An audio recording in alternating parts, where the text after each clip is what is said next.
apo ko, nung unang malaman ko to, nung nakwento sa akin ng isang anak ko na hinimatay daw to sa ospital.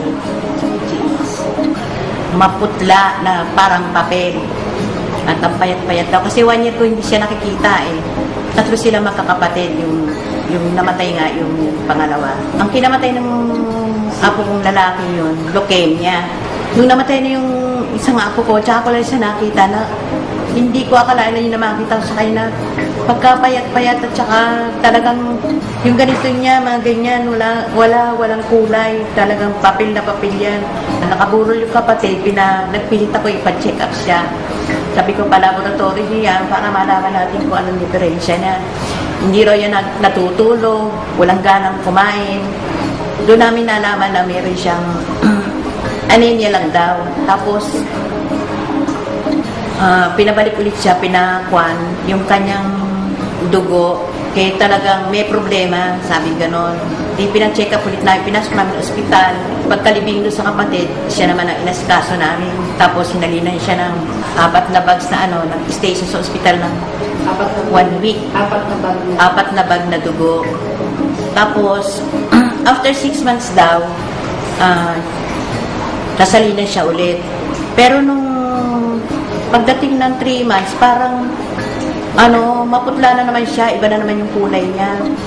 Di sabi ko pa-check up mga, sabi ng doktor niya na pinuntahan doon muna. Mas mabuti, dalahin mo na yun sa malaking hospital. Di dinala nga doon sa Asian, pina-check up. Yun nga, sinabi na yung bone marrow niya hindi nagtatrabaho. Tapos sa madalit salita, ang sabi ng doktor, kinakailangan i-chemo siya. Meron ng mga schedule kung magkano. Unang kaya-kaya ko pang bayaran kasi wala namang ibang solusyon kung hindi magpa-chemo.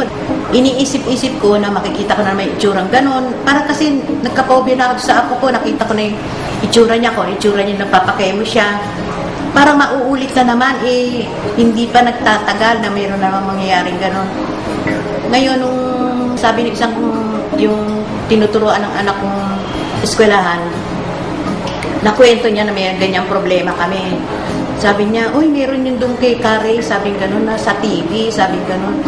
Marami nagpakatotoo doon. So, punta kaya tayo doon para naman ako rin meron akong sakit sabi niya. Pero gusto ko kasama yung, mami mo, sabi ako nga, October 2008, nag-decide na kami pumunta nga dito noong kay Karen. Sabi sa akin ni Karen, ay hindi niya problema yan, meron nga dito, dinadala, mas grabe pa dyan. Sabi niya, pagdating ng 3 months o 4 months, balik ka rito.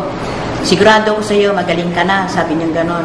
Ito lang ang i-take mo, sabi niya ganon sa amin. Bago kami pumunta rito, nag-usap muna kaming dalawa. Sabi ko, alam mo naman kung ano yung gusto ko talaga, gumaling ka. Ito, isusugal natin to, bahala na yung Panginoon. Kasi hindi ko na alam kung saan ako pupunta, kung kanino ko hihingi ng tulong. Panginoon ang kinakausap ko, halos hindi ako nakakatulog sa gabi. Sabi ko, bahala na, punta na lang kami doon kay Kare. Basta walang sisihan, ito, ginakala magkaisa tayo. O ano man ang sasabihin, iba, huwag natin paniwala, basta tayong dalawa lang ang nagkakaintindihan. Sabi ni Kare, itigil ang gamot ng binibigay, yan lang ang gagamitin, iinumin. Sabi nga nun, sabi ko, sige, tigil natin. Pero sabi naman niya, wag agad-agad, binigil mga 4 days, unti-unti aalisin yung gamot, tsaka yung itutuloy na gano'n na lang. Ginawa talaga namin yun dahil magulo naman siya yung isip ko.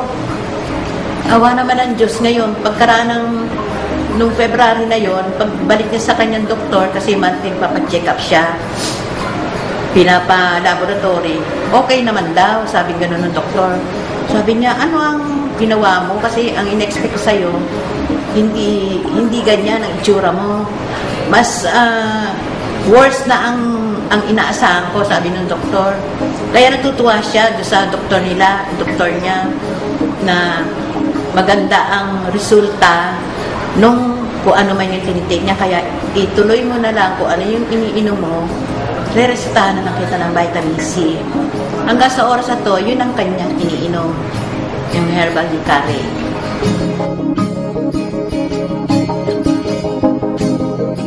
Ako po yung may sakit na by phenotypic leukemia na detection nung last year, October 2008. Na-detect siya nung October. Tapos sabi ng doktor, kailangan ko nga daw i-chemo kasi yun lang daw yung parang may solusyon para gumaling ako. Hindi pa po ako nainom ng gamot ni Carey. Yung unang naramdaman ko po, namumutla ako, tapos madali akong mahingal, onting lakad-lakad, hanggang kanto lang hinihingal ako kagad. May time na nahihirapan akong huminga, tapos pag naghihika, parang ang sakit sa dibdib. Nung nakainom na ako, nung nag-start na ako mag-take ng herbal ni Carey, unang naramdaman ko, parang yung tiyan ko parang nangangasim siya, tapos parang naisip ko agad parang nagugutom ako, gano'n.